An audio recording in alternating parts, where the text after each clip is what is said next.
Welcome to எண்ணும் எழுத்தும்.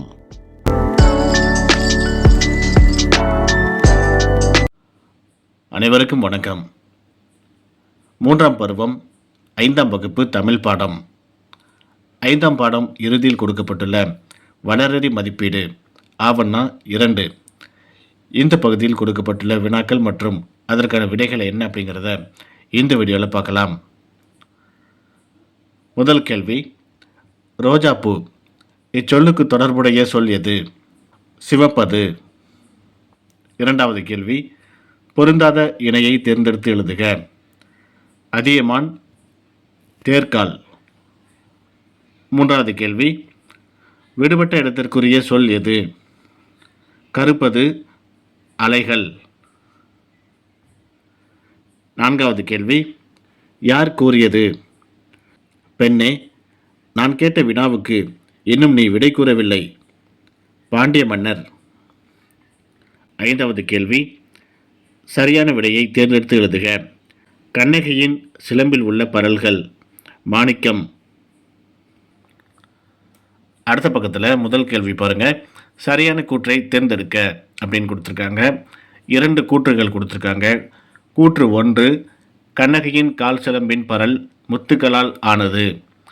கூற்று 2, அரசியின் சிலம்பு முத்துப்பரல்களால் ஆனது. சரியான விடை ஆவண்ணா கூற்று 2 சரி. பொறுத்துக. விண்மீன், இலை, பறவை, மேகம். இதுக்கு பொருத்தமானதை நம்பர் போட்டு இணைக்க சொல்லியிருக்காங்க. கீழே ஆன்சர் கொடுத்துருக்காங்க பாருங்கள். 4 ஆப்ஷன் கொடுத்துருக்காங்க. இதில் ஃபஸ்ட்டு ஒன்று தான் பொருத்தமானது. அதை டிக் பண்ணிக்கோங்க. சரியான தொடரை தேர்ந்தெடுக்க. 3ஆவதாக உள்ள தொடர் தான் பொருத்தமானது, சரியானது.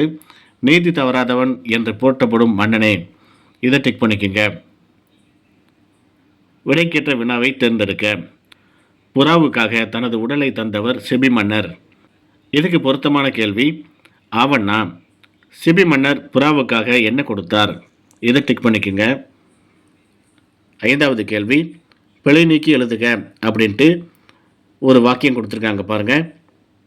இந்த வாக்கியத்தில் தவறானதை சரி பண்ணி நம்ம எழுதியிருக்கிறோம். கீழே தவறெழுத்து விட்டேனே, பிறர் சொல் கேட்டு பெரும் பிழை செய்தேனே, யானோ அரசன் யானே கல்வன். இதுதான் சரியானது. இதை பார்த்து அப்படியே நீங்கள் எழுதிக்கலாம். அடுத்த பக்கத்தில் ஒரு பாடல் ஒன்று கொடுத்துருக்காங்க. பாடலை படித்து வினாக்களுக்கு விடையளிக்க அப்படின்னு கேட்டிருக்காங்க. இந்த பாடலை படித்து பாருங்கள். இதில் இருந்து கீழே கேள்விகள் கேட்டிருக்காங்க. மின்னக்கூடியவை ஈனா, மின்மினி, மின்னல். 2வது பன்மை சொற்கள் பறவைகள், அலைகள். 3வது அறிஞன் ஆவது எவ்வாறு? ஈனா பாருங்கள், அனைத்தின் காரணம் கண்டறிந்தால். 4வது பாடலில் உள்ள 2 பெயர் சொற்களை எடுத்து எழுதுக. மின்மினி, பறவைகள். 5வது கேள்வி பாருங்கள், பறவை, மேகம் இச்சொற்களை கொண்டு தொடர் அமைத்து எழுதுக. மேகம் கருத்த போது பறவைகள் கூட்டிற்கு திரும்பின. அடுத்த பக்கத்தில் பத்தியை படித்து வினாக்களுக்கு விடையளிக்க அப்படின்ட்டு ஒரு பத்தி ஒன்று கொடுத்துருக்காங்க. இந்த பத்தியை படித்து பாருங்கள். இதிலிருந்து கேள்விகள் கீழே கேட்டிருக்காங்க பாருங்கள். முதல் கேள்வி, எறும்புகளின் கூட்டம் எந்த மரத்தின் கீழ் நடைபெற்றது? ஆலமரம். 2வது கேள்வி, போட்டியில் வெற்றி பெறுவோருக்கு கிடைக்கும் பரிசு. உணவுப் பொருட்கள். 3வது கேள்வி, போட்டி நடந்த மரத்தின் கீழ் தலைவி எறும்பு தூவியது என்ன? கரித்துகள்கள். 4வது கேள்வி, 2வதாக வந்த எறும்பு வெற்றி பெற காரணம் என்ன? 2வதாக வந்த எறும்பின் காலில் கரித்துகள்கள் இருந்தன. 5வது கேள்வி, உன் பள்ளியில் நீ கலந்து கொண்ட போட்டியை பற்றி எழுதுக அப்படின்னு கேட்டிருக்காங்க. மாடலுக்கு நான் எழுதியிருக்கிறேன் பாருங்கள். இதே நீங்கள் பார்த்து எழுதிக்கலாம். அப்படி இல்லைன்னா நீங்கள் சொந்தமாக கூட எழுதிக்கலாம். நான் என் பள்ளியில் பேச்சு போட்டியில் கலந்து கொண்டு கர்ம வீரர், படிக்காத மேதை, கருப்பு காந்தி என அழைக்கப்படும் காமராசரை பற்றி பேசினேன். அடுத்த பக்கத்தில் செய்யலாமே, டாமியின் நண்பன் யார்? கண்டுபிடித்து டிக் செய்யுங்களேன் அப்படின்னு கொடுத்துருக்காங்க. இங்கே ஒரு சின்ன ஒரு கதை மாதிரி கொடுத்துருக்காங்க பாருங்கள். இதை படித்து பாருங்கள்.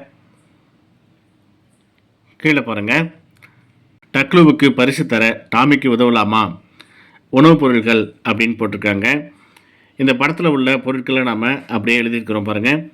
கேரட், கொய்யா, அன்னாசி, திராட்சை, முட்டைக்கோசு, ஸ்ட்ராபெரி. இதே போல் இந்த படத்தில் உள்ள பொருட்களை எழுதிக்குங்க.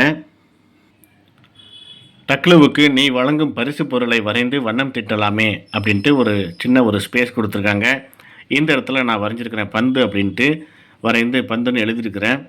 இதே போல் நீங்களும் வரைஞ்சிக்கலாம். அல்லது வேறு ஏதாவது பரிசு நீங்கள் கொடுக்கணும் அப்படின்னு நினச்சா அந்த பொருளை வரைந்து அதன் பேரை நீங்கள் எழுதிக்கலாம். கீழே பாருங்கள், டக்லுவுக்கு நாம் ஒரு வாழ்த்து அட்டை உருவாக்கலாமா, பிறந்த நாள் வாழ்த்துக்கள் அப்படின்ட்டு ஒரு வாழ்த்து அட்டை நம்ம டிசைன் பண்ணியிருக்கிறோம் பாருங்கள். இதே போல் நீங்களும் வரைந்து கொள்ளலாம்.